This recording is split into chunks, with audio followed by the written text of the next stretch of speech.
Welcome back to Analyzing Trends. Today, we're exploring a shift that's quietly but powerfully reshaping how organizations think about innovation, the language they use to define it.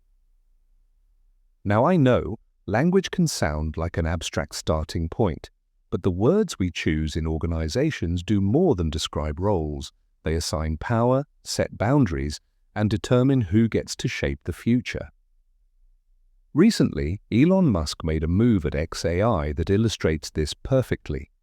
In a post that made the rounds online, he wrote, "This false nomenclature of researcher and engineer, which is a thinly masked way of describing a two-tier engineering system, is being deleted from xAI today. There are only engineers. Researcher is a relic term from academia." At first glance, it might seem like just another Musk moment. Blunt, provocative, maybe even performative. But what he's doing here isn't just rebranding roles, it's redefining the language of legitimacy. When you delete a term like researcher, you're not just eliminating a job title, you're erasing a narrative position, the one responsible for asking why, for slowing things down, for introducing friction that might feel inconvenient, but is often essential. This isn't just about job titles, it's about authority, about who gets to produce knowledge and who gets to define what counts as innovation. In academic research circles, there's a framework that helps explain this shift: Mode 1 and Mode 2, knowledge production. Mode 1 refers to traditional discipline-based research, think isolated labs, peer-reviewed journals, and a focus on objective truth from a distance. It's the image of the detached expert, lab coats, clipboards, working in controlled environments. Mode 2, by contrast, is embedded, applied, and socially accountable. It recognizes that knowledge is produced not in isolation, but in real-world contexts, by people who are part of the systems they're studying. The Mode 2 researcher is reflexive, collaborative, and engaged. They're not just asking questions, they're shaping outcomes, while also being shaped by the process. So when an organization like xAI removes the word researcher from its vocabulary, it's not just flattening the org chart, it's flattening the idea of inquiry itself. And here's the kicker: when you push those voices out, they don't disappear. They re-enter the system as critique, as resistance. Suddenly asking why doesn't sound like curiosity, it sounds like dissent. I mean, think about it. How often do we actually stop and examine the vocabularies of our own industries? What terms have quietly disappeared from your workplace? And what roles, what kinds of thinking vanished with them? It's subtle, but it's powerful. Now let's shift gears a bit and talk about who actually owns innovation inside organizations. It's a deceptively simple question, because while most companies have innovation frameworks and org charts, the real power dynamics are often far murkier. You'll sometimes hear about models like those from InnoLead. They defined 8 different structures for leading innovation. Some rely on a Chief Innovation Officer, or CTO, others on cross-functional steering groups. They look solid on paper, but in practice, none of them are silver bullets. And that's because innovation isn't just about structure, it's about narrative authority. To get underneath that, I want to bring in the work of Gina O'Connor and her colleagues, who've done extensive research on how radical innovation actually takes root, or fails to, inside complex organizations. Their work identifies not just one innovation champion, but an entire system of roles: venture leaders, ambassadors, Sherpas, and portfolio managers. These aren't just operational roles, they carry symbolic weight. They shape how innovation is interpreted, resourced, and politically defended. And here's the critical insight from their research. Innovation consistently stalls not because companies lack ideas, but because they fail to develop formal systems that extend beyond a few creative individuals. It's not just about who's in charge, it's about who gets to tell the story of the future inside the organization and who's empowered to make it real. That brings us to how companies actually structure innovation ownership on the ground. One of the most common models is a top management team or a subset of the C-suite sharing governance duties. It sounds collaborative, but even that's not a magic fix.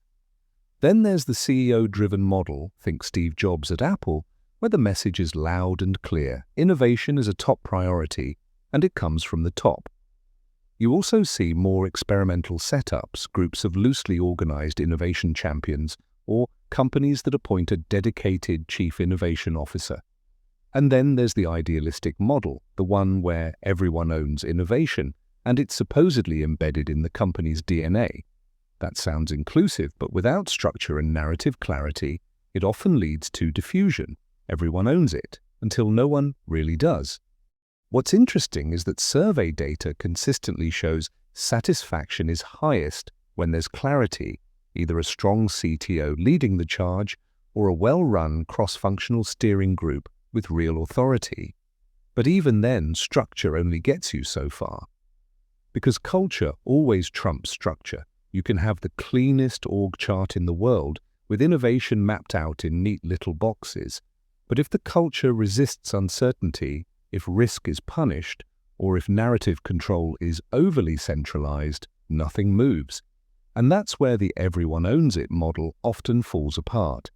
It sounds democratic, but in practice it can mean no one feels truly responsible. Innovation becomes ambient noise instead of deliberate action. Which brings us to a core problem in innovation strategy: accountability. When everyone is supposed to own innovation, the reality is that no one truly does. According to PwC's Global Innovation Benchmark, one of the top reasons innovation fails inside organizations is unclear leadership and ownership, trailing only behind budget constraints and misaligned strategy. And the effects are measurable. The report notes that when innovation efforts fall short, the most common outcome is that no one takes responsibility. Projects get quietly shelved, lessons go undocumented, and the cycle repeats. That's not just a leadership gap, it's a structural flaw. Without clear ownership, even the most promising ideas get lost in ambiguity. I've seen this dynamic play out repeatedly in the context of AI development. There's often an abundance of talent, vision, and technical capability, but without clear ownership, it turns into chaos. Everyone's excited to contribute, but when decisions need to be made about direction, ethics, deployment, or long-term impact, no one steps forward with authority. The result? Fragmented strategies, overlapping initiatives, and missed opportunities. And over time, that ambiguity erodes confidence. Teams hesitate, leaders pull back investment, not because the innovation isn't promising, but because no one wants to be left holding the bag when things get complicated. So, while it's tempting to say innovation belongs to everyone, without clear lines of accountability, it often belongs to no one. And that's a recipe for stagnation. But let's dig deeper beneath the org charts and job titles into the symbolic layer of innovation. Every organization has rituals, symbols, and roles that give meaning to what they do. When you remove a role like researcher, you're not just changing a word. You're destabilizing a whole set of design rituals and meaning-making processes.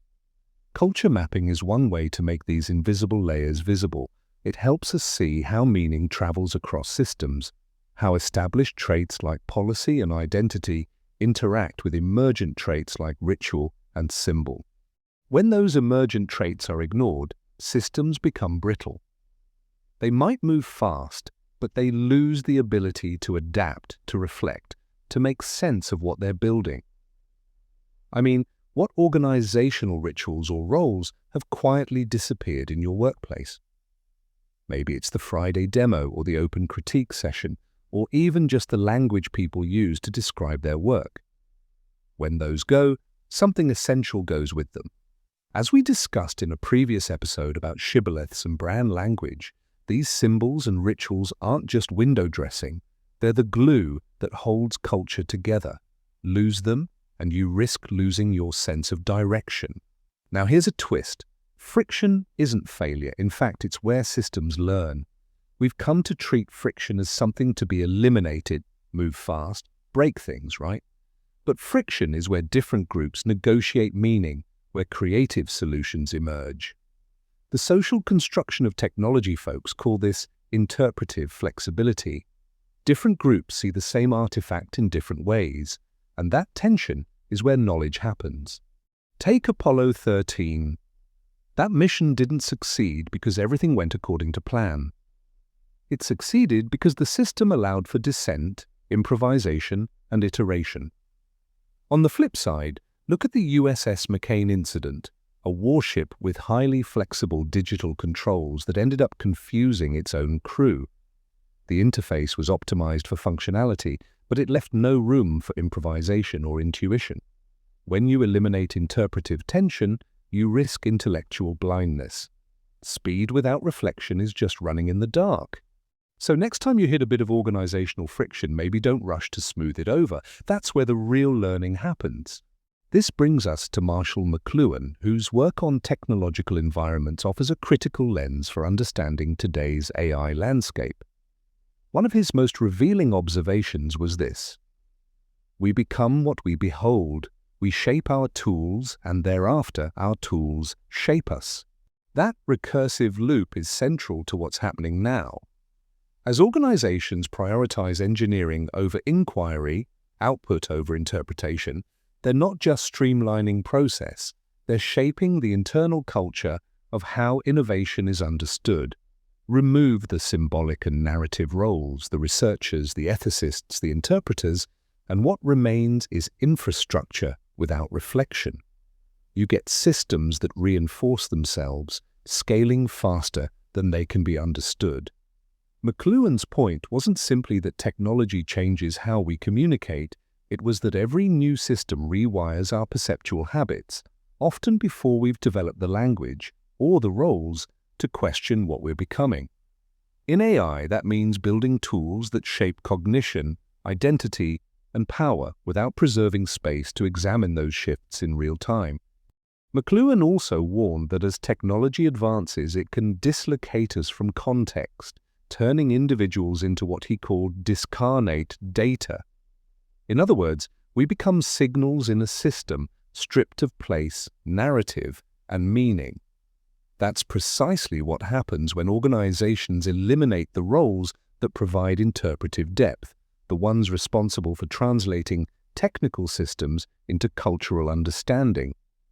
Without those roles, systems appear neutral but are anything but. They carry forward embedded ideologies, assumptions about efficiency, hierarchy, control, without ever naming them. The result is a kind of procedural clarity that masks cultural blindness. Decisions get automated, scaled, and optimized, but the deeper questions about identity, power, ethics are left unasked. And over time, that absence becomes the ideology itself. So, as we design systems that can scale, let's not forget to design for meaning, for interpretation, for ethics. Otherwise, we're just building faster toward a future we don't understand. So, who gets to define the next wave of innovation? Is it the executives, the engineers, the users, or the invisible narratives that shape our beliefs? The real challenge isn't just organizational, it's cultural. We need to reintegrate inquiry and reflective roles, not as a department, but as a function of how we build and think. I want to leave you with this. We don't just build technologies, we build belief structures. And belief, like any architecture, starts with language. The stories, roles, and rituals we choose to keep, or quietly erase, shape the technologies and futures we create. So take a look around your own systems. What roles are missing? What stories aren't being told? Because the future isn't just something we inherit. It's something we narrate together. That's it for today's episode of Analyzing Trends. If this sparked something for you, please share it or start a conversation, or just take a moment to notice the invisible architecture around you. We'll be back soon, digging even deeper into the trends shaping our world.